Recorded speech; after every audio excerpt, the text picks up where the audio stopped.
Hello दोस्तों, आज साबूदाना खिचड़ी बनाते हैं।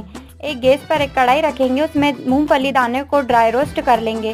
सीख जाने के बाद उन्हें एक प्लेट में ट्रांसफ़र करके मिक्सी के जार में डालकर पीस लेंगे। अब साबूदाने में इन दानों को मिलाकर अच्छे से मिक्स कर लेंगे। कढ़ाई में तेल डालकर कढ़ाई को गर्म होने देंगे। अब तेल अच्छे से जब गर्म हो जाए तो उसमें आधी चम्मच जीरा और आधी चम्मच सौंफ डालकर अच्छे से चटकने देंगे। अब इन सबको चटकने के बाद हरी मिर्ची डाल देंगे।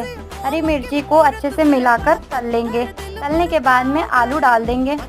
आलू को भी अच्छे से इसमें मिक्स करके उसमें थोड़ा सा नमक और लाल मिर्ची और धनिया पाउडर डाल के इन सबको अच्छे से मिक्स करने के बाद में इनको पकने देंगे।